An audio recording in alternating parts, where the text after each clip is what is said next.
SSLC പരീക്ഷാഫലം പുറത്തു വന്നപ്പോൾ ലോകം വെട്ടിപ്പിടിച്ച ആഹ്ലാദമായിരുന്നു KR അഭിനവിനെ.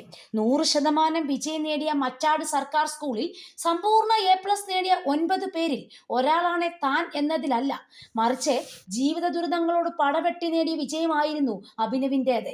തെക്കങ്കര കാര്യാട് ദുബായ് റോഡിൽ കുണ്ടുകാട്ടുപറമ്പിൽ രാജീവ് സജിത ദമ്പതികളുടെ 2 മക്കളിൽ മൂത്തവനാണ് അഭിനവ്.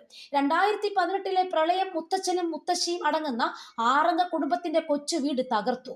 അധികൃതർക്ക് അപേക്ഷ നൽകിയപ്പോൾ ലഭിച്ചത് 1 ലക്ഷം രൂപ. പപ്പട നിർമ്മാണമാണ് മാതാപിതാക്കളുടെ ജോലി. തുച്ഛമായ വരുമാനത്തിൽ നിന്ന് കിട്ടുന്ന പണം സ്വരുക്കൂട്ടി വീടിന് തറ കെട്ടി. വളർത്തു മൃഗങ്ങളോടൊപ്പം തൊഴുത്തിലേക്ക് താമസം മാറ്റി. താമസം ദുസ്സഹമായപ്പോൾ മൃഗങ്ങളെ വിറ്റ് തൊഴുത്തിൽ സ്ഥിരമാക്കി. ടാർപോളിനാണ് മേൽക്കൂര. ചൂട് അസഹനീയം. രാത്രികാലങ്ങളിൽ പഠനം പാതയോരത്തെ വിളക്കിന് ചുവട്ടിലാക്കി. വനാതിർത്തിയോട് ചേർന്ന ജണ്ടയിൽ അന്തിയുറങ്ങി. ജീവിത ദുരിതം മലയായി മുന്നിൽ നിലകൊണ്ടിട്ടും കീഴടങ്ങാൻ അഭിനവ് കൂട്ടാക്കിയില്ല. ഒടുവിൽ വിജയക്കൊടുമുടി മുഴുവൻ വിഷയങ്ങളിലും A+ ആയി ഈ മിടുക്കനെ തേടിയെത്തി. അഭിനന്ദ പ്രവാഹത്തിനിടയിലും ഒരു കൊച്ചു ഭവനം എന്ന സ്വപ്നം ഇപ്പോഴും അവശേഷിക്കുന്നു.